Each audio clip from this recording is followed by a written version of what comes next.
Hello, Mure Zimbabwe, and welcome to Zim Reality ITV. My name is DJ Sparks. Tiripana pa chifiti pa television sina ma side effect, but nobata nyadza kasiyana siyana zinenge zichitika munyika yeZimbabwe. Last time ndakaita interview na Sadare Munisi. Then pana ma question akasiyana siyana ngachitumirwa nevanhu, angachibvunzwa nevanhu, especially panyaya dzekuromba. Uyezve vanonga vachibvunza zvoni pana ine akambobatsirwa anokwanisa kuuya achipupura nemurume wake kuti ini ndakambobatsirwa zvinhu zvangu zvakafamba zvakanaka. Saka zuva nhasi ndadzoka futi kwa Sadare Munisi kuti nditaure nawo wambaidza tsanangwe nyaya dzekuromba, because mubvunzo wachibvunzwa panyaya dzekuromba ndewekuti zvoni pakuromba papa kana uri mushonga une mhiko anozofa ndiani? Unouraya munhu here? Unouraya huku, unouraya mombe, unouraya mbudzi here? Chii chinoyatsoitika?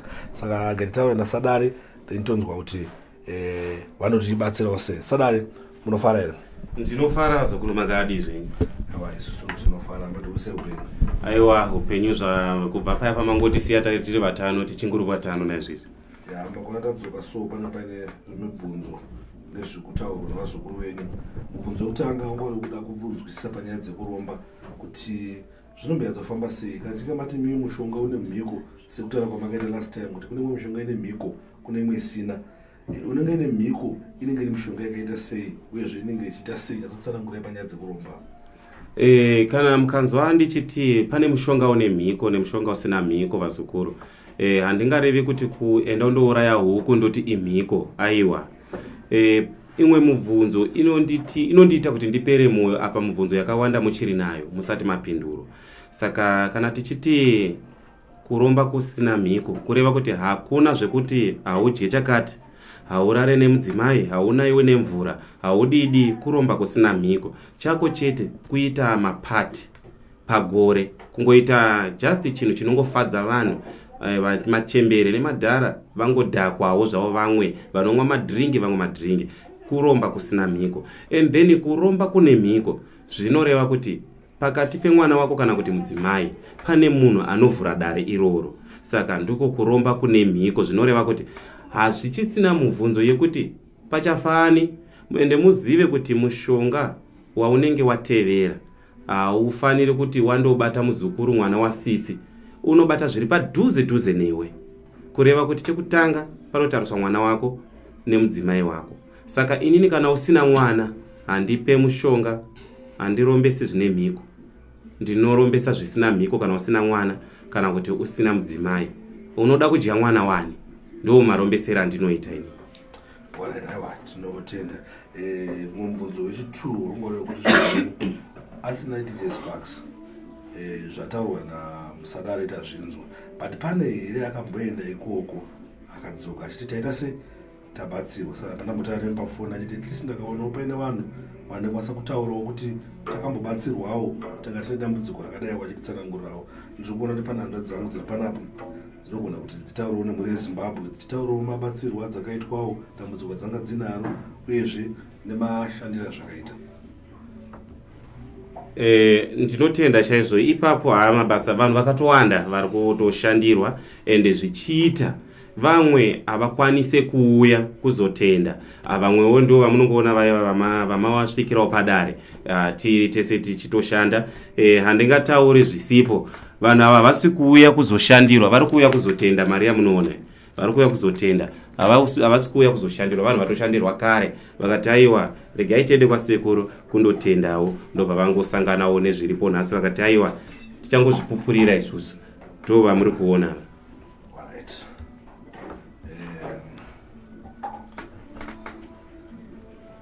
Mune Zimbabwe ndakwanisa kuwana mukana kuti nditaure nehanda dzangu dziri panapa. Saka mumwe nemumwe tangotaura dambudziko ranga inaro, zvakasangana zvimukati muupenyu hwake, zvakazoitika maari, then obva atsanangurawo kuti akaita sei, akabatsirwa sei.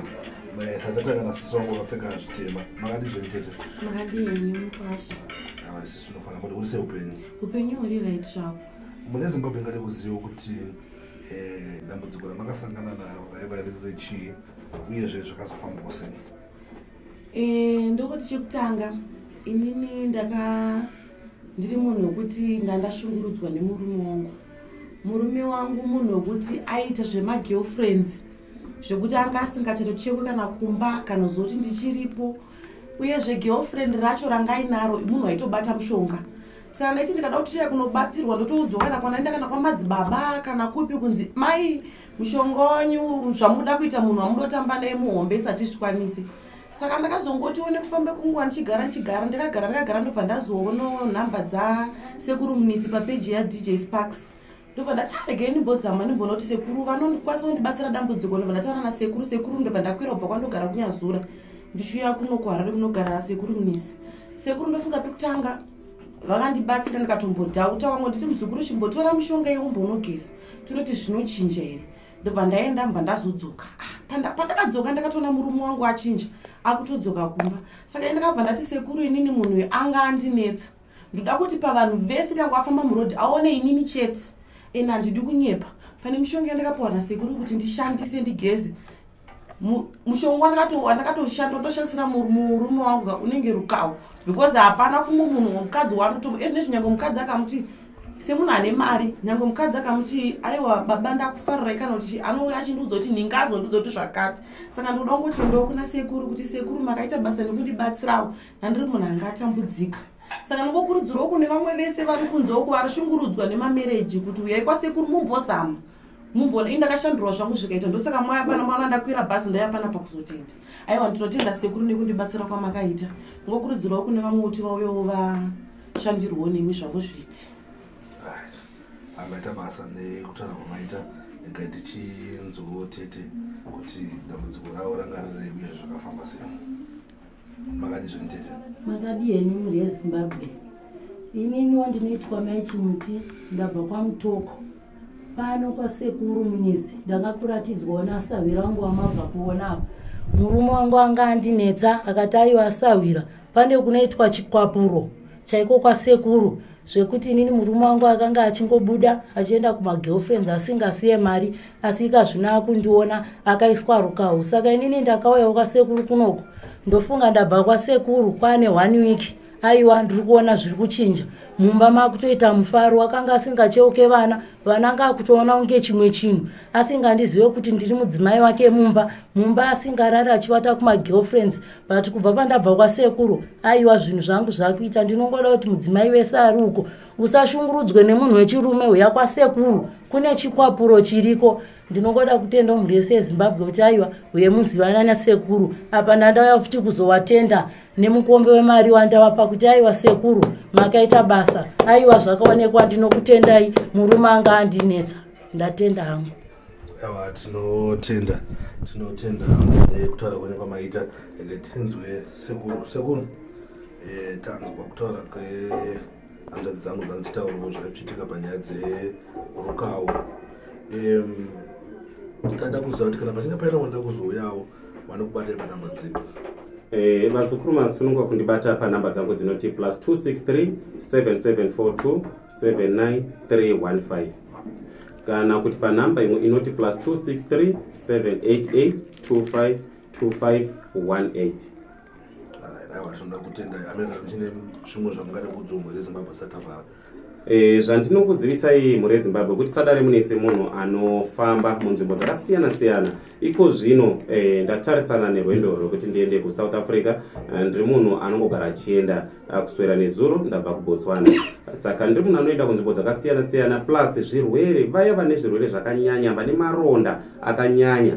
Please handikubhadharisi uyai nemaronda enyu ndikubatsirei muchanditenda kana kuri kuti mafara. Vane mhosva dziri kumatare musasvike pakupedzerwa nguva muri mumajere kuwana nevakadzi vaenda muchivharirwa panhau dzamunenge dzimwe musina kutadza. Uyai tigadzire zvatinogadzira. Ndinotenda zvakawanda uyai muchazvinzwa mudare vazukuru vangu. Aiwa tinotenda mhuri yeZimbabwe nanditaura nasadare Munisi tichinzwa mashandiro avanoita nezvavanorapa. Kuna vasina kusubscribe Zimwe Reality ITV, please do subscribe. Kuna kutoona vari kuFacebook vasina kufollowa page yedu yakanzi DJ Sparks AW, garai mafollowa. Thanks for watching, thanks for supporting.